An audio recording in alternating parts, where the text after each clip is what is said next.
বন্ধন নিউজে আপনাদের স্বাগত। শুরু করছি আজকের খবর।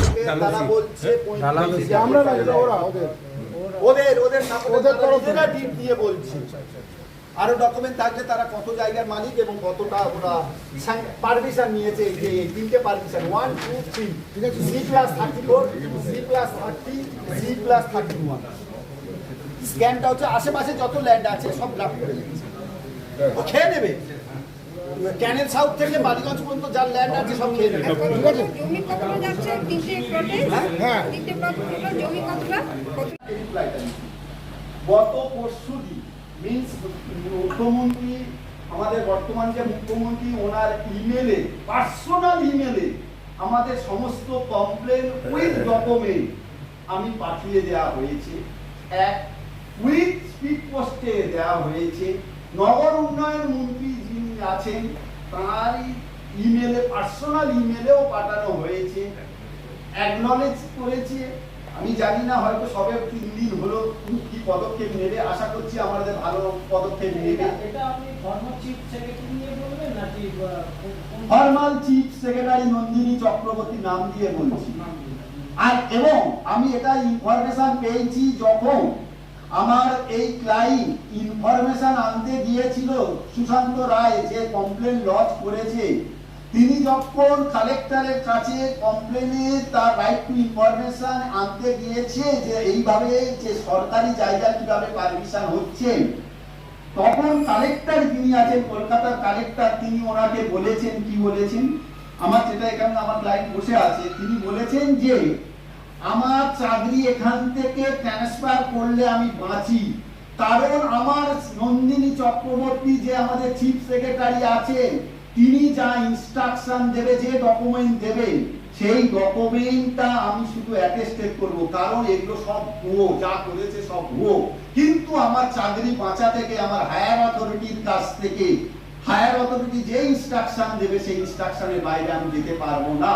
সেই জন্য আমি আধিকারিকের কাছে, ওই অফিসার বলছে, আমি জানি না, আমি প্রেজেন্ট ছিলাম না, আমার ক্লায়েন্ট যা কনভে করেছে আমার ক্লায়েন্টের কাছ থেকে আপনারা এটা শুনে নিতে পারেন, এখনই আছে, কারণ আমরা তো ক্লায়েন্টের কথা কনভে করছি।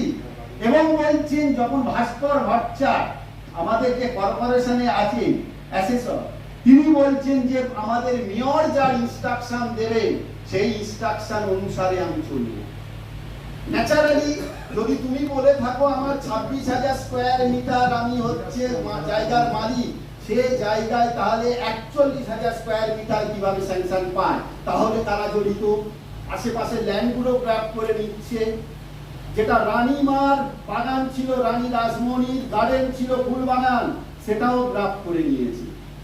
এবং অন রেকর্ড আছে, ওনারা কোর্টে একটা রিপোর্ট দিয়ে বলেছেন যে সেখানে existing unauthorised construction more than 50 এখনো পর্যন্ত চুপ করে আছে। 2002 সাল থেকে বলছে আমরা শুধু নোটিশ পাঠাচ্ছি। এক্সিস্টিং যখন আনঅথরাইজড কনস্ট্রাকশন অন রেকর্ড আছে, আজও পর্যন্ত তৎকালীন গভর্নমেন্ট কোনো পদক্ষেপ নেয়নি।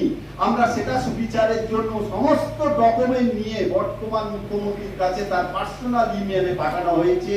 বর্তমান যে নগর উন্নয়ন মন্ত্রী আছেন আমাদের সম্মানীয় অভিযুক্ত পলের কাছেও তার পার্সোনাল ইমেলে পাঠানো হয়েছে। সংশ্লিষ্ট বর্তমান যে কমিশনার আছে মিউনিসিপ্যাল কমিশনার, তার কাছে পাঠানো হয়েছে। রেসপন্স আমরা আধিকারিকদের কাছ থেকে পাইনি বলে আমরা আজকে বাধ্য হলাম এই রেসপন্স আপনাদের থেকে রেসপন্স করতে। এটাই আমাদের মেন অবজেক্ট। কালপিট যেন ধরা পড়ে সাজা করে। আমাদের প্রাথমিকভাবে কমপ্লেনে যিনি পাশের ল্যান্ড যার ল্যান্ড গ্রাফ করেছে, প্রাথমিকভাবে তার সেই কমপ্লেনে স্পেসিফিক্যালি নাম দিয়েছে তৎকালীন চিফ সেক্রেটারি, তার নাম দিয়ে এফআইআর করা হয়েছে। মেয়র তার নামে করা হয়েছে, কারণ আমরা যে কমপ্লেন করেছি, আমরা তো লয়ার, আমরা আমাদের ক্লায়েন্টের হয়ে এখানে এসেছি। তারা স্পেসিফিক্যালি বলছে তারা জড়িত।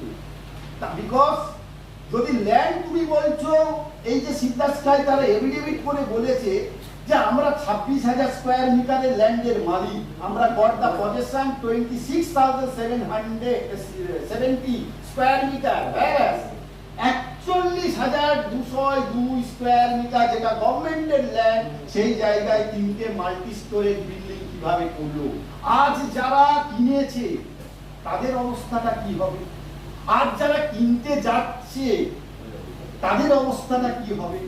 আর এবং এই যে সরকার ৩,০০০ লক্ষ টাকা স্যাংশন করলো সেন্ট্রাল গভর্নমেন্টে, সেই টাকাটা গেল কোথায়?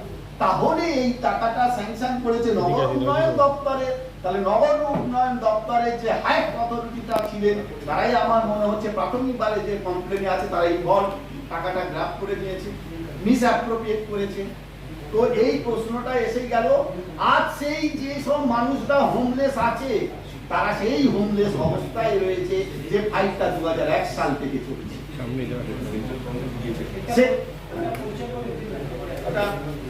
উনি হচ্ছেন অ্যাডভোকেট আবু জাফর, যিনি হচ্ছেন আমাদের ওই যে জনস্বার্থের মামলা করা হয়েছে সেটা তার হচ্ছে অ্যাডভোকেট। এই রাজু আহমেদ, তিনি হচ্ছে কমপ্লেনের ওনার পার্টির হয়ে উনি হচ্ছে কমপ্লেনটা ফরওয়ার্ড করেছে জুডিশনাল অথরিটির কাছে ইনভেস্টিগেশনের জন্য। ইনি হচ্ছেন অভিজিৎ সরকার, ইনি এই জনস্বার্থের মামলাতে ছিলেন।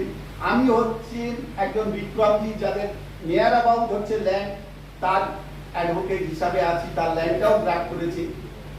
ইনি হচ্ছেন পাচাল্লা, আমাদের সমস্ত এই পরিচালনা করে আমাদের সিনিয়র দাদা। এই হচ্ছে আমার বন্ধু প্রদীপ দাস, উনি হচ্ছেন 8/5 কমপ্লেন করেছে সমস্ত আধিকারিকের বিরুদ্ধে যে এই গরিব মানুষদের কিভাবে ডিপ্রাইভ করে সরকারি টাকা তছরূপ করা হয়েছে। আর ওই হচ্ছে আমার আর এক কলিগ বন্ধু, তিনি হচ্ছে এই আমাদের এই কেসে মানে সমস্ত এতে সমরজিৎ বালিয়াল আমাদের সঙ্গে সাহায্য করে যাচ্ছে।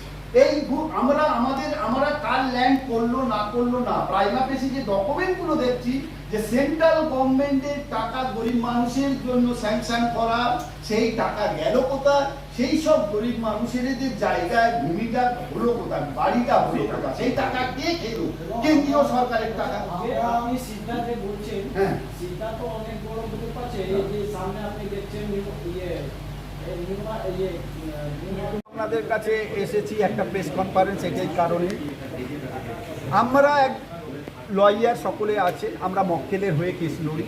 মক্কেল যে আমাদের ইনস্ট্রাকশন দেয়, যেভাবে দেয় সেটা আমরা আইনের দ্বারায় তাদেরকে কোর্টে সেইগুলো প্লেস করি এবং সমাজে যে দুর্নীতি যা কিছু হচ্ছে অ্যাজ এ সোশ্যাল মানে সোশ্যাল ওয়ার্কার হিসাবে, অ্যাজ এ লয়ারের ফাংশন হিসাবে আমরা কাজটা করি। আমরা বিনা পয়সায় কিছুটা আমরা দুস্থ মানুষদের জন্য কিছু কাজ করে থাকি।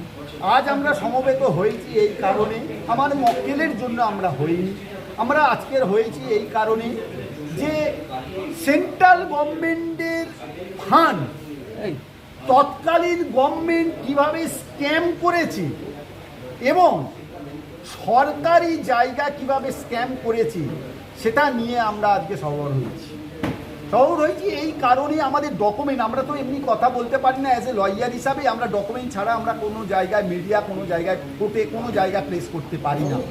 আজ যখন আমাদের কাছে সমস্ত ডকুমেন্ট এসছে, সেই জন্য আজকে আপনাদেরকে আহ্বান করেছি এই কারণে না, একটা সুপ্রিম কোর্টে একটা 2001 সালে একটা কেস হয়, দিল্লির কোনো এক হিতকর ব্যক্তি যারা স্ট্রিটে শুয়ে থাকে, হোমলেস পার্সন, পুয়ার মানুষ, তাদেরকে একটা যাতে সরকারি স্কিমে তাদের স্থায়ী বাসস্থানের জন্য কিছু করা যায় তার জন্য একটা কেস হয়। সুপ্রিম কোর্টে সেই কেসে প্রাইমারিলি সমস্ত স্টেটকে অর্ডার দেয় যে তোমরা এফিডেভিট করে বলো, তোমাদের রিপোর্ট দিয়ে আমাদের সুপ্রিম কোর্টে বলার পরেই বললেন যে স্টেট গভর্নমেন্ট সেখানে বলে দিল আমাদের প্রায় নিয়ার অ্যাবাউট 1 লক্ষ হোমলেস আছে এই ওয়েস্ট বেঙ্গলে, তার মধ্যে কলকাতায় আছে নিয়ার অ্যাবাউট 1000। এই প্রপোজাল যখন যায়, তারা প্রপোজালটা সেন্ট্রাল গভর্নমেন্টের কাছে পাঠায়, সেন্ট্রাল গভর্নমেন্টের কাছে তারা আইডেন্টিফাই করে ল্যান্ড, সেই ল্যান্ডটার নাম্বার হচ্ছে 33 ক্যানেল সাউথ রোড, সেটা হচ্ছে সরকারি জায়গা according to our information report documents. সেই জায়গার উপরে 500 প্রাথমিকভাবে 500 ঘর করার জন্য গরিব মানুষের জন্য যারা হোমলেস, 3000 লক্ষ টাকা প্রজেক্টের মধ্যে 1446 লক্ষ টাকা প্রাথমিকভাবে 2002 সালে স্যাংশন করে। সেই টাকা স্যাংশন করার পরে তৎকালীন ওই এলাকার এমপি মহাশয়া সুদীপ বন্দ্যোপাধ্যায় যা ডকুমেন্টে দেখতে পাচ্ছি, পরেশ পাল, জীবন সাহা এবং অন্যান্য কেএমসির আধিকারিকরা 21শে ফেব্রুয়ারি 2014 সালে একটা ইনাগুরেশন প্রোগ্রাম করে এবং উদ্বোধন করে, কিন্তু সেই 500 ঘরের জন্য আজও পর্যন্ত গরিব মানুষের কোনো 500 ঘর নির্মাণ করা হয় নাই। ভাইরাস 2016 সালে একটা real estate spring city group, তারা ওই জায়গাটা বলছেন আমরা কিনেছি, তার কাছ থেকে কিনেছি সরকারি জায়গায়, ইন্ডিভিজুয়াল একটা ভুয়ো ডিড দেখিয়ে বলছে আমরা ওই জায়গা কিনেছি সেই সরকারি জায়গায়, এবং কিছু অসাধু কর্মচারী ও কেএমসি তাদের যোগ সাজে 34 তলা বিল্ডিং করে সেখানটা। গরিব মানুষের জন্য সেই ঘর সেই জায়গায় হয় নাই, এবং সেই টাকা একের পর এক কম খরচে বিশ্বমানের আধুনিক চিকিৎসার হুগলির মিডল্যান্ড নার্সিংহোমে বাংলার বিশিষ্ট চিকিৎসকরা এই নার্সিংহোমে রোগীদের চিকিৎসা করেন। জটিল রোগের চিকিৎসার জন্য রোগীদের আর দক্ষিণ ভারত যাওয়ার দরকার নেই। হুগলির মিডল্যান্ড নার্সিংহোমে পাওয়া যাবে বিশ্বমানের আধুনিক চিকিৎসা পরিষেবা। এখানে প্রসূতি, মা ও সদ্যজাত শিশুদের বিশ্বমানের আধুনিক চিকিৎসা পদ্ধতিতে চিকিৎসা করে থাকেন গাইনো ও শিশু চিকিৎসকরা। দুপুর 12টা হোক বা রাত্রির 12টা, রোগীদের জন্য 24 ঘন্টা চিকিৎসা পরিষেবা বজায় রেখেছে হুগলির মিডল্যান্ড নার্সিংহোম। আমি ডক্টর মানস ঘোষ, আমি মিডল্যান্ড নার্সিংহোমের মেডিকেল ডিরেক্টর। বিশেষত্ব বলতে যেটা আপনি বললেন, একটা হচ্ছে এনআইসিইউ, নিউনেটাল কেয়ার ইউনিট। আমি বলতে পারি এটা আমাদের আশেপাশে হুগলি জেলায় নেই। নিউনেটাল মানে হচ্ছে যেটা বাচ্চা জন্মের পরেই প্রথম 28 দিনকে আমরা নিউনেট বলি, প্রথম ফার্স্ট 4 উইকস। তো এই সময়ে বাচ্চাদের সমস্ত রকমের চিকিৎসায় বলুন বা তাদের দেহের গঠন বলুন বা তাদের রোগগুলোই বলুন, সেগুলো সবগুলো অন্যান্য বাচ্চা মানে তার থেকে বড় বাচ্চার থেকে কিন্তু অনেকটাই আলাদা। এবং এই ক্ষেত্রে বাচ্চাদের বাচ্চারা খুব সেন্সিটিভ হয়, বাচ্চাদের রোগ প্রতিরোধ ক্ষমতাও অনেক সময় কম থাকে, এবং এগুলোর জন্য স্পেশাল কেয়ার লাগে নিউনেট, এবং তাদের পুরো চিকিৎসা পার্টটা একটা আলাদাভাবে তৈরি হয় প্রথম 28 দিনের জন্য। আমরা এখানে চুঁচুড়া, বিশেষ করে চুঁচুড়া এবং হুগলিবাসীর জন্য এই জিনিসটা আমরা আনতে পেরেছি, যেখানে আমাদের বাচ্চাদের এই নিউনেটদের ক্রিটিক্যাল খুব খারাপভাবে যে নিউনেটগুলো জন্মেছে বা যারা জন্মের পরে যারা হাঁপাচ্ছে বা যারা মেকোনিয়াম খেয়ে ফেলেছেন বা যাদের কোনো জন্মের পরে কোনো রকমের শ্বাসকষ্ট বলুন বা কোনো রকমের অসুবিধে হয়েছে বা জন্ডিস ধরা পড়েছে বা অন্য কোনো কমপ্লিকেশান হয়েছে, সেই ধরনের বাচ্চাদের চিকিৎসা করার জন্য উপযুক্ত ব্যবস্থা আমরা এখানে করতে পেরেছি।